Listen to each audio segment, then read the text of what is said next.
তুমি এবার আমায় লহ হে নাথ লহ, এবার তুমি ফিরো না হে হৃদয় কেড়ে নিয়ে রহ।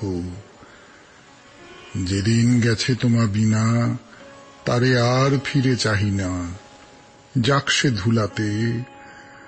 এখন তোমার আলোয় জীবন মেলে যেন জাগি অহরহ। কি আবেশে কিসের কথায় ফিরেছি হে যথায় তথায় পথে প্রান্তরে।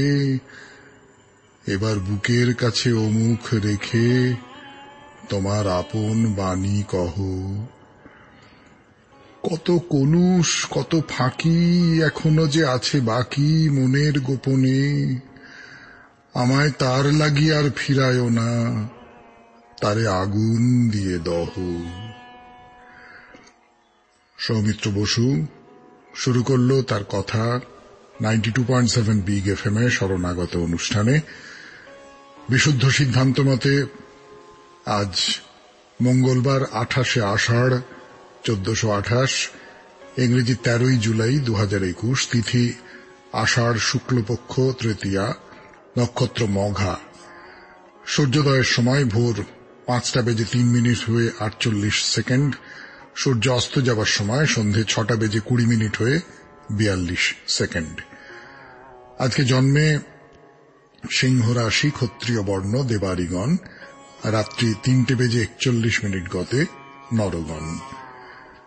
গোর্খা কবি শ্রী ভানুভক্ত আচার্যের জন্মদিন আজকে। তার জন্ম হয়েছিল 1814 খ্রিস্টাব্দে। শ্রীমৎ পরমানন্দ সরস্বতী মহারাজের আবির্ভাব তিথি আজকে। ভাষাতাত্ত্বিক অধ্যাপক ডক্টর শাহিদুল্লাহ, তার কথা বলেছি কদিন আগে হে মহাজীবনে। তার প্রয়াণ দিবস 1969 খ্রিস্টাব্দে। প্রভুপাদ রাধারমণ গোস্বামীর প্রয়াণ তিথি আজকে। 1929 খ্রিস্টাব্দে আজকের তারিখে জেল কর্তৃপক্ষের দুর্ব্যবহারের প্রতিবাদে বিপ্লবী যতীন্দ্রনাথ দাস তার ঐতিহাসিক অনশন ধর্মঘট শুরু করেন লাহোর জেলে। 1900 খ্রিস্টাব্দের আজকের তারিখে প্রখ্যাত চিত্রাভিনেতা শচীন্দ্রনাথ বিশ্বাস, যাকে আমরা সবাই চিনি ছবি বিশ্বাস নামে, তিনি জন্মগ্রহণ করেন। আমাদের হোয়াটসঅ্যাপে চিঠি পাঠাবার নাম্বার 9831922927। চিঠির গোড়ায় অতি অবশ্যই SG লিখতে হবে। আর আমাদের ফেসবুকের নাম হচ্ছে শরণাগত সৌমিত্র, SHARANAGATA শরণাগত, SOUMITRA সৌমিত্র। এই শরণাগত সৌমিত্র অনুষ্ঠানে প্রত্যেক সোম, বুধ এবং শুক্রবার রাত 9:30 সময় আপনাদের সৌমিত্র বসু উপস্থিত থাকবে আপনাদের সঙ্গে কথা বলবার জন্য সশরীরে, লাইভে। এখন একটু গান শুনে নি। গানের পর আজকের অনুষ্ঠানে কি কি অনুষ্ঠান আছে সেগুলো আপনাদের বলবো। 92.7 বিগ এফএম এ শরণাগত অনুষ্ঠানে আমি আপনাদের সৌমিত্র বসু। অনুষ্ঠানে 92.7 বিগ এফএম এ সেই কথাই বলতে বসেছি আমি আপনাদের সৌমিত্র বসু। প্রথমে পুরাণ চিরন্তন। পুরাণ চিরন্তনে কলমা আশোপাদের কথা বলছিলাম আপনাদের, এবং সেই সূত্র ধরে গল্প তো চলছে, এগিয়ে চলেছে, এবং খুব এক করুণ পরিণতি ঘটবে সৌদাসের। সেই সব কথা আপনাদের বলবো। তারপরে চলে যাব প্রণমী তোমারে এই পর্যায়ে। মার্থা, সেই অষ্টাদশী মেয়ে, তার অভিজ্ঞতায় স্বামী বিবেকানন্দকে তিনি কেমন দেখেছেন সেই সব কথা বলবো। স্বামী বিবেকানন্দের নানান কাজের কথা, মার্থা কেমন করে তার অভিজ্ঞতার মধ্যেই মানুষটিকে দেখছেন সেই সব কথা বলবো। এরপর হে মহাজীবন। হে মহাজীবনে 10ই জুলাই তারিখে যে মানুষটির কথা বলেছিলাম, নাম বলিনি, আজকে তার নাম বলবো, এবং তারপর নতুন একজন মহাজীবনের কথা শোনাবো আপনাদের। আপনাদের চিঠিপত্রের উত্তর এবং শেষে বাইরে দূরে বাইরে দূরেতে আমরা বদ্রীনাথে যাব এবার, তার প্রস্তুতির কথা বলবো। 92.7 বিগ এফএম এ শরণাগত অনুষ্ঠান শুনছেন। এবারে পুরাণ চিরন্তন, কিন্তু তার আগে গান।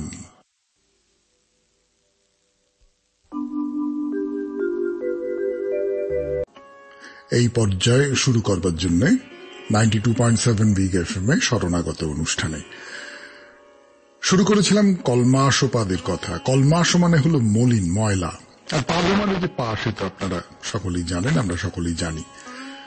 তো গতদিন যতটা বলেছিলাম তার সূত্র ধরে বলি যে নরমাংস মেশানো জল যা কুলগুরু বশিষ্ঠদেবকে দিয়ে দেওয়া হয়েছে, বা বলা ভালো রাক্ষসের ষড়যন্ত্রে দেওয়া হয়ে গেছে, তা রাজা সৌদাস পৃথিবীতে ফেলতে সাহস পেলেন না, ফেললেন নিজের পায়ে। তার ফলে পা পুড়ে কালো হয়ে গেল। সেই থেকে তিনি কলমাসোপাদ, যার পা ময়লা, কালো। তো যাই হোক, তারপরে তো বশিষ্ঠদেব ধ্যানযোগে জানতে পারলেন যে তাকে যে নরমাংস দেওয়া হয়েছে এতে সৌদাসের কোনো দোষ নেই, এ হলো রাক্ষসের ষড়যন্ত্র। কিন্তু এর মধ্যে তো অভিশাপ দেওয়া হয়ে গেছে, সৌদাসকে রাক্ষস করে দিয়েছেন তিনি, অভিশাপ তার ফেরানো যাবে না। বশিষ্ঠদেব অভিশাপ ফেরাতে পারলেন না, কিন্তু খানিকটা লঘু করে দিলেন। বললেন, আচ্ছা বেশ বেশ, সারা জীবন তোমাকে রাক্ষস হয়ে থাকতে হবে না, তুমি 12 বছর রাক্ষস হয়ে থাকবে, তারপর আপনা থেকেই তুমি শাপ মুক্ত হবে। বলতে বলতে সৌদাস, এখন থেকে তাকে আমরা কলমাসোপাদ বলেই ডাকবো, তার চেহারায় পরিবর্তন হতে শুরু করেছে। শরীর ক্রমশ বিশাল হয়ে উঠছে, চোখগুলো বড় বড়, মুখের দুপাশ থেকে বেরিয়ে এলো ঝকঝকে বল্লমের ফলার মতো দাঁত। এক কথায় কলমাসোপাদ বা সৌদাস রাক্ষসে পরিণত হলেন। তো রাক্ষসের জায়গা তো রাজ অন্তঃপুরে হতে পারে না। বিকট হুঙ্কার দিয়ে তিনি ছুটে চলে গেলেন অরণ্যের মধ্যে। 12 বছর, এক ভয়ঙ্কর অভিশাপে 12 বছর ধরে তাকে এই জীবন যাপন করতে হবে। কলমাসোপাদ সবসময় মনেও রাখতে পারেন না তিনি ছিলেন রাজা, প্রজাবৎসল রাজা। নির্মমভাবে হত্যা করেন যাকে সামনে পান, তাকে কাঁচা খেয়ে ফেলেন। একদিন দেখলেন 3 জন মানুষ সেই অরণ্যের মধ্যে দিয়ে কোথায় যেন যাচ্ছে। মানুষ মানে নরমাংস। কলমাসোপাদের জিভ লক লক করে উঠল। তিনি প্রথমেই ধরলেন তাদের মধ্যে সবচেয়ে ছোট যে শিশুটি, তাকে। ছোট ছেলের নরম নরম মাংস খাবো। অরণ্যের পথ দিয়ে যাচ্ছিলেন এক ব্রাহ্মণ তার স্ত্রী আর শিশুপুত্রকে নিয়ে। শিশুপুত্রটিকে ধরেছেন কলমাসোপাদ। ব্রাহ্মণ চিৎকার করে উঠলেন, কি করছেন মহারাজ সৌদাস? আপনি ভুলে গেছেন আপনি কে? আপনি সবশে ফিরে আসুন। কিন্তু ততক্ষণে কলমাসোপাদ বলুন, সৌদাস বলুন, ব্রাহ্মণের সেই শিশুপুত্রটিকে খেয়ে ফেলেছেন। আর্তচিৎকার করে উঠলেন সেই ব্রাহ্মণের স্ত্রী, বললেন, তুই আমার সন্তানকে হত্যা করলি, আমি অভিশাপ দিচ্ছি, তুই কোনদিন সন্তানের পিতা হতে পারবি না, নিঃসন্তান হয়ে তোকে জীবন শেষ করতে হবে। এই অভিশাপেই আজকের পুরাণ চিরন্তন শেষ হল। 92.7 বিগ এফএম এর শরণাগত অনুষ্ঠানে এখন প্রণামী তোমারে। আমি আপনাদের সৌমিত্র বসু ফিরে আসছি গানের পর। বসু আপনাদের শোনাতে স্বামী বিবেকানন্দের কথা, মার্থার চোখে, 92.7 বিগ এফএম এ শরণাগত অনুষ্ঠানে। প্রণামী তোমারে। মার্থা, সে 18 বছরের মেয়েটি, তার অভিজ্ঞতায় স্বামী বিবেকানন্দকে নিয়ে কথা বলছিলাম আমরা। বলছিলাম মার্থা যে বাড়িতে থাকতো আরো কয়েকজন ছাত্রীর সঙ্গে, স্বামীজি সেইখানেই এসে উঠেছেন। প্রথম স্বামীজির বক্তৃতা শুনল মার্থা, কিন্তু তিনি কি বলেছিলেন তার কিছুই আর পরিণত বয়সে তার মনে পড়েনি। তার মানে কি স্বামীজির বক্তৃতা তাকে স্পর্শ করতে পারেনি? হতে পারে, হতে পারে। আবার এমনটাও হতে পারে কল্পনা করে দেখুন, 18 বছর বয়সের একটা মেয়ে, তার তো মুগ্ধ হবারই বয়স। স্বামীজির রূপ, তার ভঙ্গি, তার কথা বলার ধরন, এই সবকিছু যে তাকে বিহ্বল করে দিয়েছিল তাতে তো কোনো সন্দেহ নেই। না, সেই বিহ্বলতা নিয়ে সে স্বামী বিবেকানন্দের বক্তৃতা শুনেছে, কিছুই মনে রাখতে পারেনি, কিন্তু তার স্পষ্ট মনে আছে বক্তৃতার পরে যে আলোচনা, বলা ভালো প্রশ্নোত্তর পর্ব, বা বলা ভালো স্বামীজিকে আঘাত করবার পর্ব চলেছিল তার কথা। হ্যাঁ, সেখানে প্রায় যুদ্ধ শুরু হয়ে গিয়েছিল। সেই যুদ্ধের কথা বলবার জন্য আপনাদের সৌমিত্র বসু ফিরে আসবে এই শরণাগত অনুষ্ঠানে প্রণমী তোমারে পর্যায়ে 92.7 বিগ FM এ। যুদ্ধ শব্দটা ব্যবহার করলাম একটু আগে 92.7 বিগ FM এ শরণাগত অনুষ্ঠানে, ইচ্ছে করে, জেনে বুঝে। তার কারণটা এবার আপনাদের বলি। স্বামীজি ধর্ম নিয়ে কথা বলতে গেছেন এমন কিছু মানুষের সামনে যারা নিজেদের ধর্ম নিয়ে, নিজেদের সভ্যতা নিয়ে খুব গর্বিত। তারা আমেরিকান, একটা স্বাধীন দেশের নাগরিক। কোথা থেকে একটা বাদামি চামড়ার লোক এসে কোথাকার কি অসভ্যদের একটা ধর্ম নিয়ে কথা বলবে, আর সেটা মুখ বুজে সহ্য করে যেতে হবে? অসম্ভব।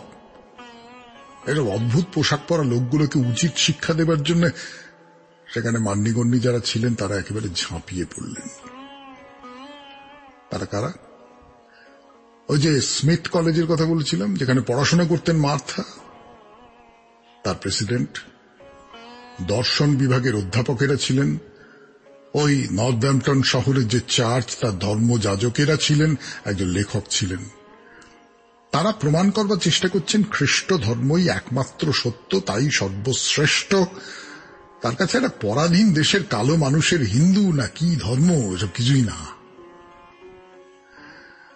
মুশকিলটা হলো এরা তো কেউ হিন্দু ধর্ম সম্পর্কে কিছু জানেন না, ফলে তারা খ্রিস্টান ধর্মের খুঁটিনাটি নিয়েই কথা বলছেন, তর্ক করছেন।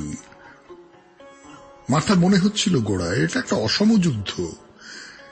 এরা খ্রিস্ট ধর্মের মানুষ, খ্রিস্টীয় দর্শনের মানুষ। অন্য দেশ থেকে আসা, অন্য ধর্মের চর্চা করা একজন কেমন করে এদের প্রশ্নের উত্তর দেবেন, এদের সঙ্গে তর্ক করবেন? কিন্তু মার্থা বিহ্বল হয়ে দেখলেন এই যে ভারতবর্ষীয় সন্ন্যাসী, ইনি ধীরে ধীরে যেন পাখা মেলতে শুরু করলেন, আর সেই বিরাট পাখার তলায় ঢাকা পড়ে যেতে লাগলেন দর্শনের গুরু গম্ভীর অধ্যাপক, চার্চের যাজক, লেখক। মার্থা দেখলেন খ্রিস্ট ধর্ম সম্পর্কে এই নতুন মানুষটির জ্ঞান এইসব পণ্ডিতদের তুলনায় কিচ্ছু কম তো নয়, বরং বেশি। অধ্যাপক বা ধর্মযাজকদের মতো ইনি ঝগড়া করেন না, চিৎকার চেঁচামেচি করেন না, অপমান করবার চেষ্টা করেন না। শান্ত কিন্তু দৃঢ় কণ্ঠে তার কথা এমন সব যুক্তি দিয়ে সাজিয়ে দেন, তার সামনে আর নড়াচড়া করবার উপায় থাকে না। এরা সব বাইবেল থেকে উদ্ধৃতি দিয়ে স্বামীজিকে পেড়ে ফেলবার চেষ্টা করছেন। স্বামীজি বাইবেল থেকেই উদ্ধৃতি দিয়ে তাদের যুক্তিকে ভুল প্রমাণ করছেন হাসি মুখে। শুধু ধর্মের বই থেকেই নয়, নিজের কথা প্রমাণ করবার জন্য স্বামীজি অনায়াসে যে কোনো কবিতার থেকে লাইনকে লাইন তুলে ধরছেন, ওয়ার্ডসওয়ার্থের কবিতা থেকে, যেন সামনে এই সমস্ত বই খোলা আছে, এতটাই তার আত্মবিশ্বাস। তর্কে স্বামীজি জিতলেন, আর মার্থার মনে হলো শুধু স্বামীজি নন, এই যুদ্ধে জিতল সে নিজেও। 18 বছরের মেয়েটিকে বুঝতে পারছেন তো? শেষ হলো প্রণমী তোমারে। গানের পর আমরা ফিরে আসবো 92.7 বিগ FM এর শরণাগত অনুষ্ঠানে হে মহাজীবন পর্বের জন্য। হে মহাজীবন 92.7 বিগ FM এর শরণাগত অনুষ্ঠানে এখন সময় হে মহাজীবনের। কিন্তু একটা বিপদ হয়েছে। শেষ হে মহাজীবন কবে করেছি বলুন তো? আজকে তো 13 তারিখ। শেষ হে মহাজীবন হয়েছে 10ই জুলাই, তার পরে আর করা হয়নি। মানে এই কদিন রথযাত্রার জন্য আমাদের অনুষ্ঠানের যে ধাঁচা, যাকে সাহেবী ভাষায় বলতে পারি ফরম্যাট, সেটা পাল্টে গিয়েছিল। তাতে কি খুব খারাপ লেগেছে আপনাদের নাকি ভালো? জানাবেন কিন্তু। তো সেই 10 তারিখে একজন মহাজীবনের কথা বলেছিলাম, মনে আছে?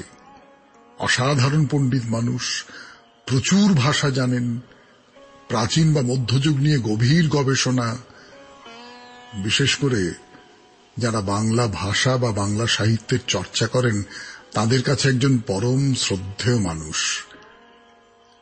মানুষটির নাম বলি এইবার। তার নাম মোহাম্মদ শহীদুল্লাহ। তার জন্ম হয়েছিল 10ই জুলাই 1885।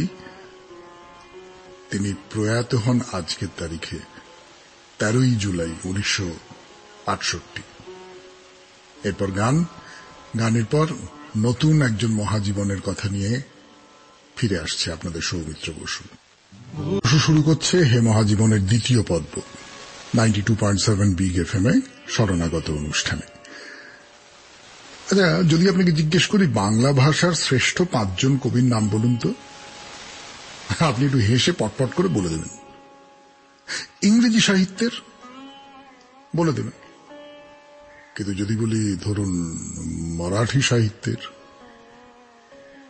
আমরা অনেকেই থতমত খাবো না? বা উড়িষ্যার বা কর্ণাটকের বা বা বা বা বা বা বা মানে আমরা নিজের ভাষার বাইরে নিজের দেশের আর কোনো ভাষার সাহিত্য সম্পর্কে তেমন কিছু জানি না। আমরা বেশিরভাগ বিদেশি অন্তত একটা ভাষা সম্পর্কে জানি না। না না না না না, আমি আপনাদের বা আমাকেও দোষ দিচ্ছি না। এর অনেকগুলো কারণ আছে, তাই নিয়ে কথা না বলে আমরা বরং আজকের মহাজীবনের দিকে চোখ ফেরাই। মানুষটি গোর্খা, নেপালের জাতীয় কবি, আদিকবিও বলা যায়। বলা হয় দুটো কারণে। এক, তিনি প্রথম খুব সহজ করে নেপালি ভাষায় রামায়ণের অনুবাদ করেছিলেন, তাই আদিকবি বাল্মীকির মতো নেপালের আদিকবি তিনি। যেমন আমাদের কৃত্তিবাসের রামায়ণ আর কি। এটা কিন্তু একটা সাংঘাতিক গুরুত্বপূর্ণ ব্যাপার। নেপালি ভাষার মূল উৎস তো অন্যান্য অনেক ভাষার মতো সংস্কৃত। তো এতদিন পর্যন্ত নেপালিরা, মানে পণ্ডিত নেপালিরা যা কিছু লিখেছেন সব সংস্কৃতে। হ্যাঁ, যারা লিখেছেন তারা তাহা পণ্ডিত মানুষ, নয়তো ধর্মগুরু। নিজেরাই লিখেছেন, নিজেরাই বা তাদের মতো বিদ্বান লোক যারা তারাই পড়েছেন। ফলে সাধারণ আমজনতার তাতে কোনো অধিকারই ছিল না। এই মানুষটি তার মাতৃভাষায় রামায়ণের অনুবাদ করে সাধারণ মানুষের সাহিত্য পাঠের অধিকারকে স্বীকৃতি দিলেন, এরকম কথা বলা যেতে পারে না? শুধু সাহিত্য পাঠ নয়, যে সমস্ত ধর্ম বা সমাজের নিয়ম নীতি আছে সেই সমস্ত যদি নিজের ভাষায় লেখা না থাকে, মাতৃভাষায় লেখা না থাকে, তাহলে তো তাই নিয়ে উচ্চশিক্ষিতরা যা বলছে সেটাই মাথা নিচু করে মেনে নিতে হবে। যার কথা বলছি, যে মহাজীবনের কথা, তিনি বড় লোকের বাড়ির ছেলে। ঠাকুরদার কাছে সংস্কৃত শিখেছেন, পরে ভালো করে শিখেছেন বারাণসীতে গিয়ে। ইউরোপীয় সাহিত্য পড়েননি, কিচ্ছু শেখেননি। সুখেই দিন কাটছিল। এমন সময় এই ধনির দুলালের সঙ্গে আলাপ হয় একজন ঘেষুরের, মানে যার পেশা হলো ঘাস কাটা। সে তাকে বলে, আমি জীবনে এমন একটা কিছু করতে চাই যাতে লোকে আমাকে মনে রাখে। আমাদের মহাজীবনের মনে হলো, তাই তো, একটা ঘেষুরে যদি এমন করে ভাবতে পারে, আমি তাহলে ভাববো না কেন? না, সারা জীবনটা খুব সুখে কাটেনি তার। সন্দেহ করে তাকে নেপাল সরকার জেলে পুরেছিল। সেখান থেকে তিনি মুখ্যমন্ত্রীকে একটা চিঠি লেখেন। সেই চিঠিটাও নেপালি সাহিত্যের একটা শ্রেষ্ঠ উদাহরণ হয়ে আছে। আমরা কি কেউ বুঝতে পারছি মানুষটিকে? এরপর আপনাদের চিঠিপত্রের উত্তর 92.7 বিগ এফএম এ শরণাগত অনুষ্ঠানে আমি সৌমিত্র বসু ফিরে আসছি। একটু অপেক্ষা করুন। প্রথম চিঠি পড়ি, বাবা সম্পর্কে লেখা। আগেই আপনাদের বলেছি আমার বাবা এই পর্যায়ে এত চিঠি এসেছে যে কেবলমাত্র রবিবারের শরণাগত সেই চিঠিগুলো পড়লে বহু চিঠি পড়তেই পারবো না। অথচ চিঠিগুলো অধিকাংশই খুব ভালো। তাই ঠিক করেছি প্রতিদিনই পড়ব। পড়ি। চিঠিটি লিখেছেন দীপক রঞ্জন শর্মা, সৃজন পার্ক, বারাসাত থেকে। আমার পিতৃদেব সামরিক বিভাগে চাকুরি করতেন। সেই সুবাদে আমরা আলিপুর ট্রানজিট ক্যাম্পের আর্মি কোয়ার্টারে থাকতাম। বুলগেনিন ক্রুশ্চেভ যেবার কলকাতায় এসেছিলেন, সেইবার ময়দানে বিশাল জনসভার আয়োজন করা হয়েছিল। আমার পিতৃদেব আমাকে সেই মহতী সভা দেখে আনন্দ উপভোগের জন্য নিয়ে গিয়েছিলেন।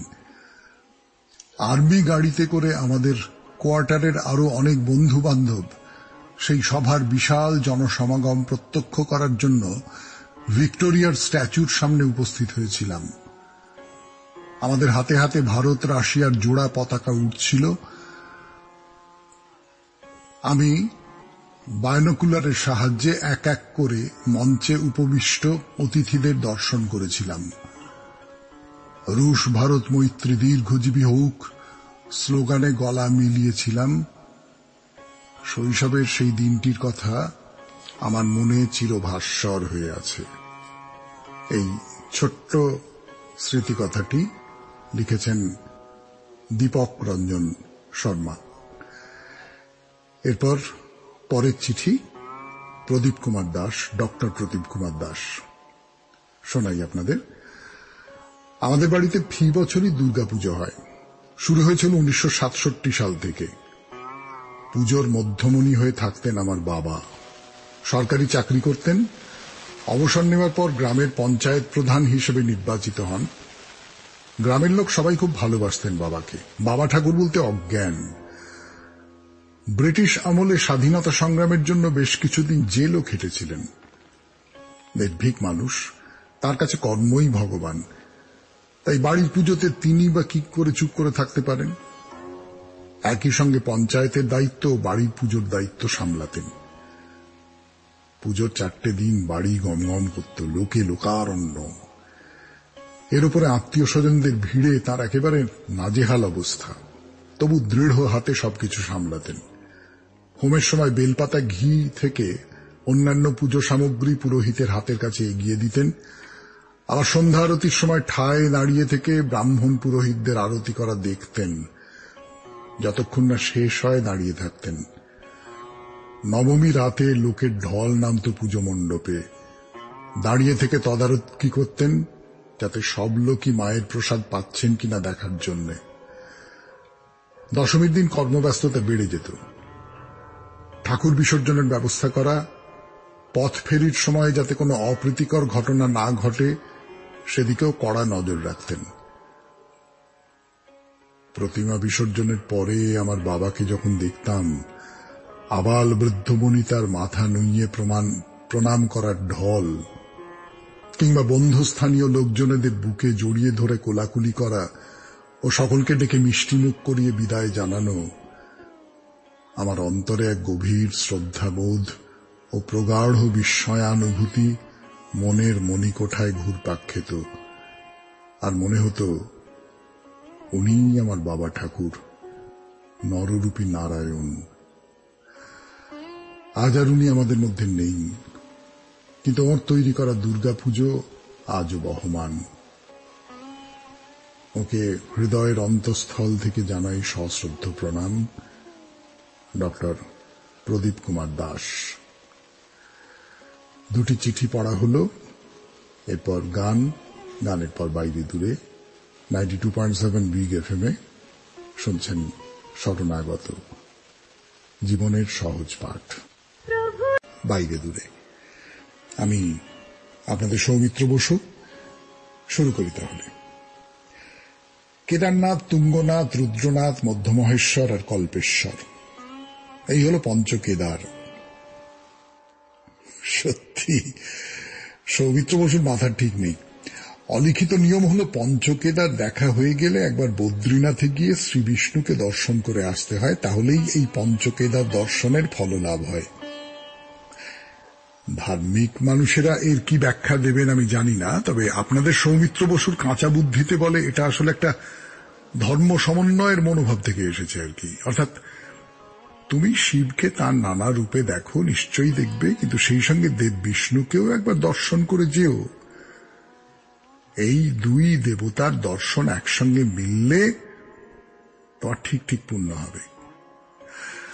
আর সেরকম করে দেখতে গেলে শিব আর বিষ্ণুর মধ্যে তো কোনো বিরোধ নেই, তাই না? যিনি শিবকে পুজো করেন তিনি পাশাপাশি বিষ্ণুর আরাধনা করলে আটকাচ্ছে কি সে? ফিরে আসছি গানের পর 92.7 বিগ এফএম এর শরণাগত অনুষ্ঠানে বাইরে দূরে শেষ পর্যায়ে। বাইরে দূরে শুনছেন শরণাগত, শুনছেন সৌমিত্র বসুর কথা 92.7 বিগ এফএম। হ্যাঁ, যে কথা বলছিলাম, ওই যে অলিখিত বা বলা ভালো অননুমোদিত নিয়মকে অগ্রাহ্য করে বদ্রীনাথের দিকে না গিয়ে সৌমিত্র বসু চলে গেল অমরনাথ দর্শন করবার জন্য। সেখান থেকে ফিরতে না ফিরতেই চলে গেল পুরী, জগন্নাথ দেবের রথযাত্রার নানান কথা শোনাতে। এখন সে আবার ফিরে এসেছে বদ্রীনাথে আপনাদের নিয়ে যাওয়ার জন্য। কে খুশি তো?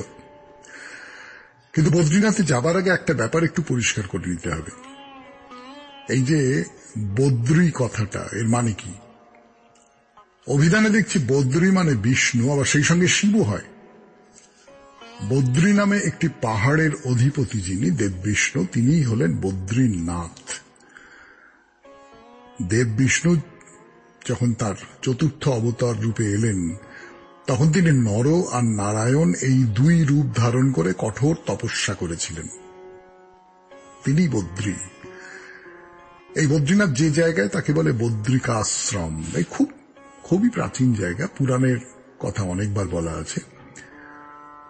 বদ্রী শব্দের আর একটা মানে কিন্তু কুল, এবং এখানে প্রচুর কুল গাছের ঝোপ ছিল। দেবী পার্বতী নাকি একবার রোদের তাপ সহ্য করতে না পেরে একটি বিশাল কুল গাছের রূপ ধারণ করেছিলেন।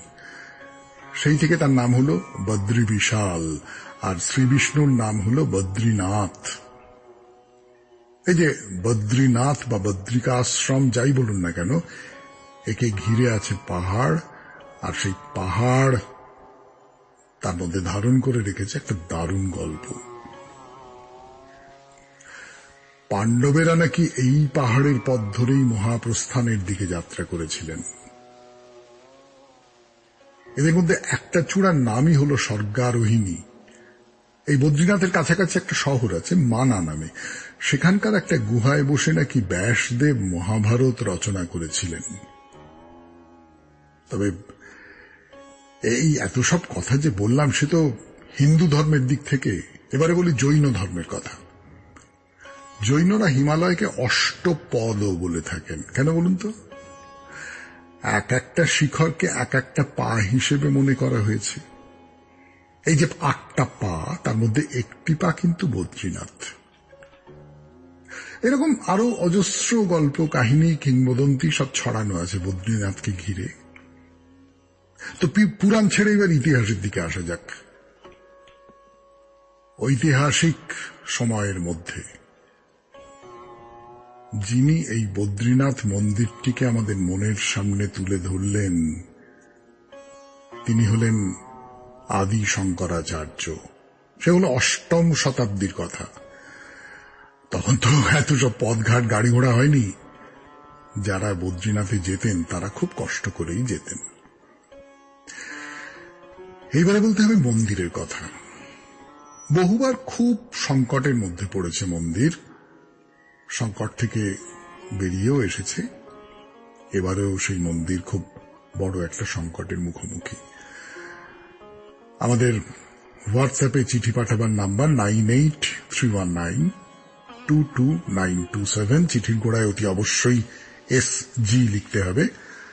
আর আমাদের যে ফেসবুকের পাতাটি আছে তার নাম শরণাগত সৌমিত্র, SHARANAGATA শরণাগত, SOUMITRA সৌমিত্র। প্রত্যেক সোম, বুধ এবং শুক্রবার রাত 9:30টার সময় এই পাতায় আপনাদের সৌমিত্র বসু উপস্থিত থাকবে, যদি খুব কোনো বিপর্যয় না ঘটে যায়, এবং আপনাদের সঙ্গে কথা বলবে। তাহলে আজকে এই পর্যন্ত। খুব ভালো থাকবেন, সাবধানে থাকবেন। আজকের মতো নমস্কার। তুমি এবার আমায় লহ হে নাথ লহ, এবার তুমি ফিরো না হে, হৃদয় কেড়ে নিয়ে রহ। যেদিন গেছে তোমা বিনা, তারে আর ফিরে চাহি না।